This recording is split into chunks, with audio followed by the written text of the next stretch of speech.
Always wanted to do this. I feel like when I was going through it, when I would look up like YouTube videos and shit, this is what I would look up. I would be like, how to quit drinking, how to stop drinking. So yeah, here is in 10 days I'll hit over 1,200 days of sobriety. So over 3 years. So here's how I did it. By far the hardest thing I've ever done in my whole life, because it's something that it's in your mind. Alcoholism is a mental disease, and it is demonic. And if I could just reach out to maybe like one person, help them out here, that'd be great. So yeah, get into it. And it's not going to be my whole story. I want this to be more solution based than like a story. So yep, just a little quick recap. Grew up in Philly, and growing up, alcoholism was in my family, and I always told myself I was never going to drink. I was never going to drink, never going to do anything. Straight shooter for my whole life. But you know, as time goes on, it gets tougher and tougher to make friends, and you want to get out there and start meeting people, you know, start socializing and stuff, meeting girls.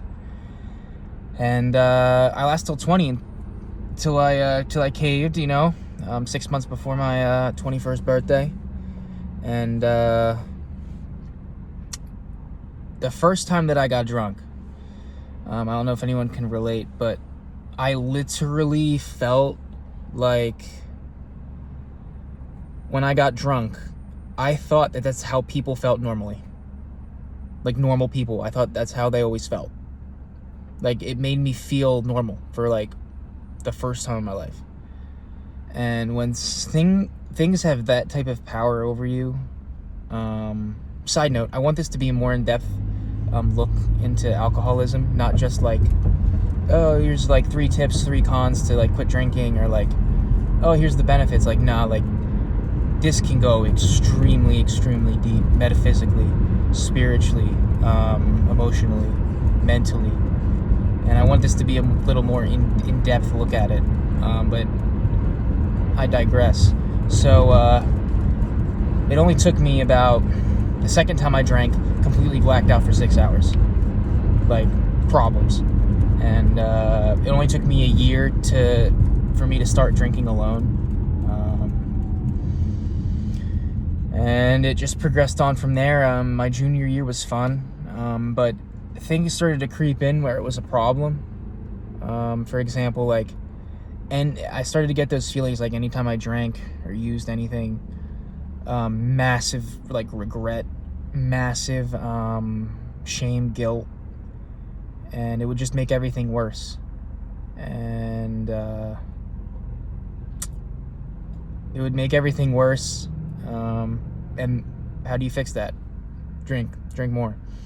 It's a deadly cycle. But my senior year, it got to the point where like every time I drank, I blacked out, and I couldn't control it, no matter how hard I tried. And before we went for winter break, it was like December-ish, to go back home for Christmas. It was like a regular Tuesday night, and I completely made a fool of myself. Drank like a bottle of wine, a couple rum and cokes here. Not a couple, probably like 15. But yeah, just threw up everywhere in my house. Just made a mess. And it not only affected me, but it also affected my roommates. And I was like, yo, I gotta stop. This is like out of control. So I white knuckled it for about 3 months. I managed to quit for 3 months, and it was extremely difficult. My senior year of college, imagine like a senior year of college, like, and you quit drinking, like we're talking like sitting in my room. There's parties going in my house downstairs, and me sitting in my room like, I'm not gonna drink, I'm not gonna drink, I'm not gonna drink, I'm not gonna drink. You know what I mean? Like completely white knuckling it, completely like, I can't drink. And that's just not the way to go about it, or not the way to go about it, my bad. So I ended up relapsing. I cracked.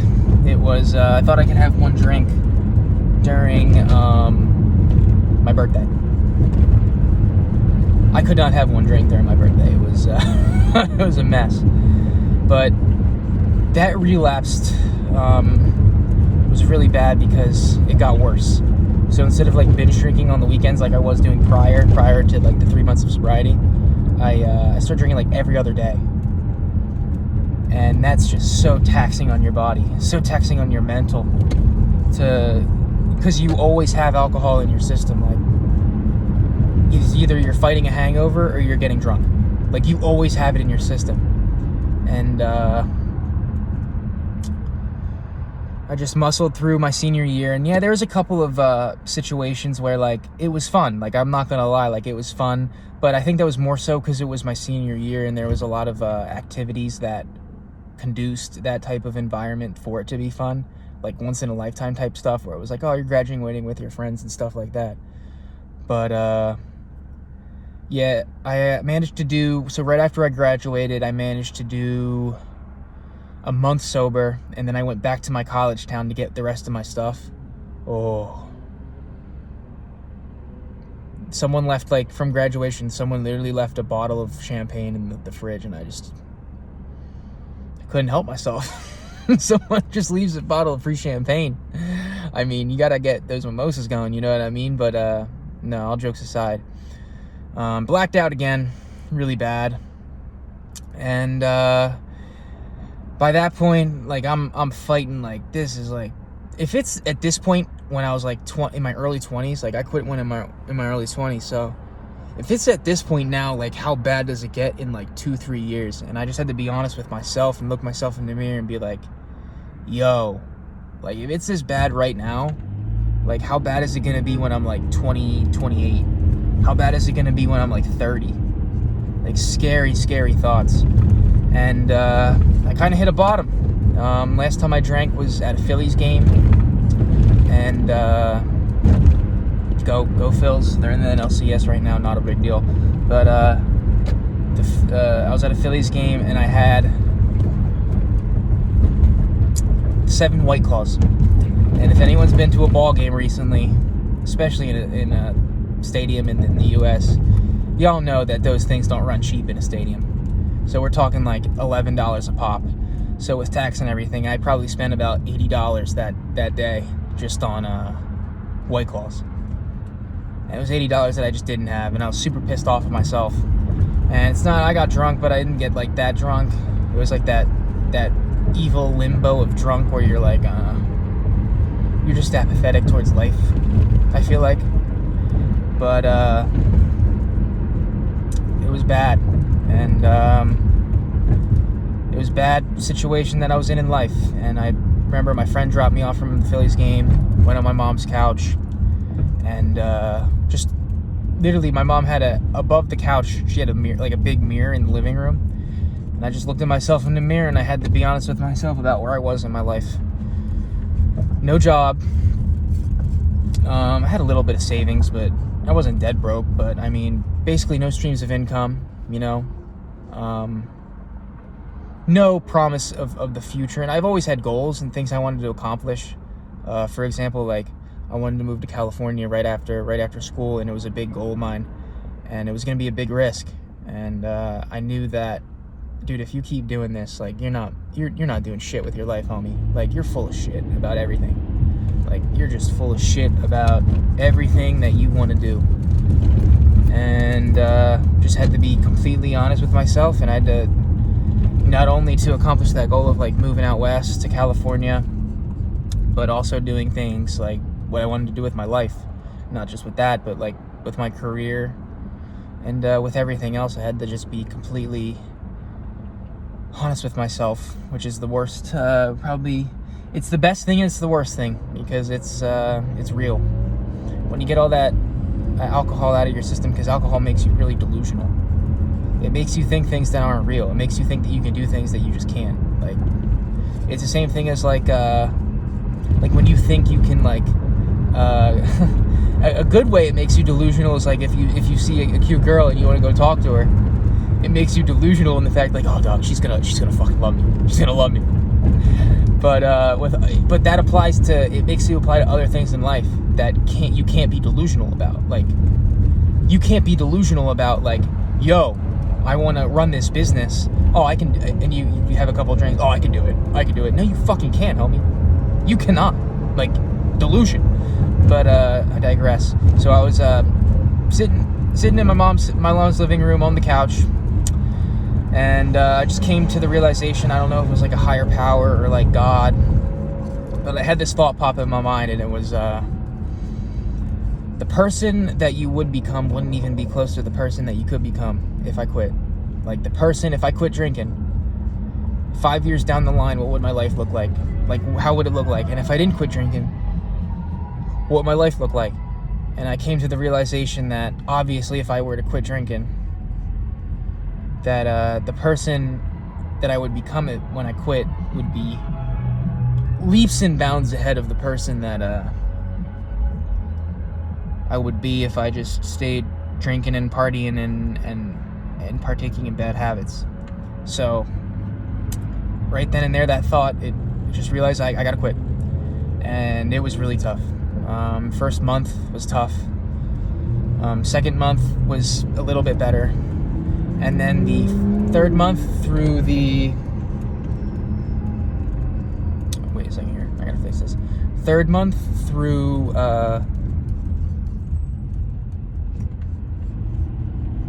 month 9 was fine, because I actually did move to California. I actually took that risk.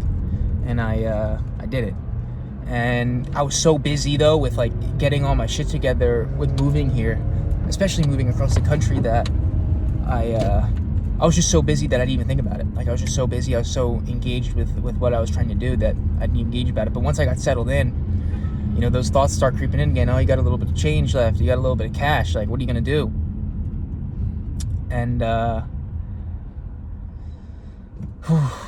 it was tough. You know, that when you get a little bit of change and you want to start meeting people, it's like, because you have to change your whole life. And that's one thing. You got to change your whole life. You got to change who you hang out with, what you do for fun, the thoughts that you have on a daily basis, because one thought could lead to a drink. So you have to think differently, and then through thinking differently, you have to act differently, and then through acting differently, you have to you're going to feel differently, because it's thought, action, emotion. And if you don't have those two things congruent, you're not going to stay sober. Those things have to be congruent with one another. So around month 18, I managed to stay sober through getting ready for California.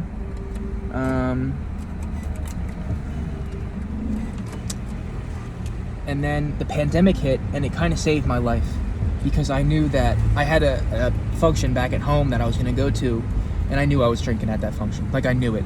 But the pandemic really did save my life. So that was kind of a blessing in disguise, even though it was kind of a crazy time.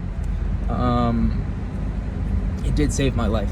I really don't believe I'd be in the position now if the pandemic didn't happen, because I would have went to that event and I would have gotten drunk, and who knows what would have happened at that point. But yeah, so around month 18 was when I really realized it was a disease of the mind, because the pandemic was kind of over. I was starting, I had a foundation set, and I was like, all right, let's try to, like, get out there and try to meet some new people and everything. And it was extremely difficult, like, not drinking.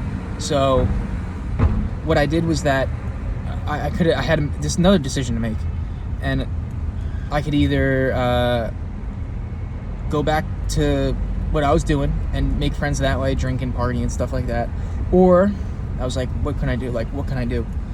I could get involved in hobbies I like, and then I could join AA. And I was super scared to join AA. I thought it was embarrassing that I was there, but I managed to make that plunge, and I did it. And it was super scary to begin with. Just going into a meeting and, like, saying, like, oh, I'm an alcoholic or, like, drug addict. And it was tough. But I got through it, got a sponsor, did the steps, and now I'm still working the steps. But that shit saved my life too, because now I have a squad. You know, you need a squad to stay sober. Like, there is no way you're gonna be able to stay sober doing this by yourself. Like, there's just no way. You need like sober team 6. You know, you need people to reach out to. If you go to a function, you need people to react to if something happens in your personal life, career, relationships. You need someone to reach out to. You can't do it yourself. You're gonna drink. It's just inevitable. So I did that, and then you have a whole new group of friends, and you can really work that the way you want to work it. Like, there's meetings everywhere. Like, it's crazy. Like, you'd be surprised how many meetings are a day and you have no idea about it. Like, it's really, really cool. And I kept doing that, made a couple friends here and there. And yeah, now I'm 3 years in. Sometimes I think that, like, when you get sober, your life goes in a completely different direction. Like, completely different direction. Like, sometimes I just feel like I'm not living, like, I shouldn't be here. Like, this is crazy, like, in a good way. Like, I shouldn't even be here. Like, I live in California now. Like, this shouldn't be my life. Like, I should have been that statistic of, like, still drinking, still doing what I was doing, you know? And it's kind of crazy how much it was extremely difficult, and it still is extremely difficult every day to, like, obviously, like, try to make it here on your own. But it's better than just accepting your circumstances and being a victim and trying to do something about it. And that's why, like, I'm super proud of myself for just doing something about it, you know? Making that decision to not crack, you know? No matter how, I'm part of the No Matter What club. Like, you could throw the kitchen sink at me, I ain't drinking. Nah, I'm not touching that shit, no matter what. So, yeah. Another thing that I'll leave you off at this, like, just protect your sobriety. Like, if there's people that, like, want you to drink, I mean, I've had to cut off family members, like, close people to me. Like, you have to immediately set that boundary and, unfortunately, cut them out of your life. Because first things first, if someone really close to you wants you to drink and be in a fog and not be clear-minded, what does that say about them? I think it would say something like they're trying to plot on you. Like, seriously, they're trying to scheme on you. Why wouldn't they want you clear-minded and clear-headed and focused and quick with it? It's because they're probably trying to, you know, like, pull one over on you. I don't know what. They're probably plotting some evil shit. Now, I'm not trying to be a conspiracy theorist, but think about it. Like, why wouldn't someone want you to be clear-headed, healthy, and on top of your game? Like, that's kind of sketch to have that person around you.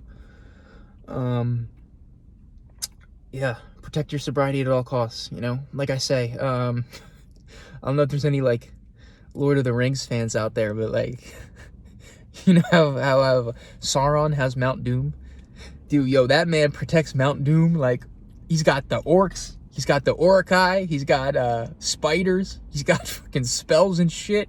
He's got the ring wraith, he's got the Nazgul, he's got goblins. Yo, that man has everything protecting that shit. Like, that's what you got to do with your sobriety. You got to be like, it's Mount Doom and you're Sauron. Like, you got to throw the kitchen sink at it. You got to be like, I got my fitness in order, I got this in order, I got this in order. Pew, pew, pew. Like, you're like the Sauron of your sobriety. You ain't playing around with that shit, you know? But not to get too into it, but yeah. I hope this helps someone. I knew, like I said, I know when I was still out there, I would, like, look up YouTube videos of, like, how to stop drinking and be like, yo, if I can, like, 3 years, that would be crazy. 3 years is crazy. Like, if you were to tell me I got 3 years, 1,200 days, 1,200 days of not getting drunk, over 1,000 days, like, I'd be like, you're crazy, dude. You're crazy. Like, there's no way. There's no way you're gonna do that. Like, and I did. And I hope I can help out someone. I really want to do the YouTube stuff. I just got to see where it goes, because I really want to help out people. I feel like the things that I think a more in-depth look at sobriety and what it does to your mind can really, really help out some people. So yeah, check it. That's it.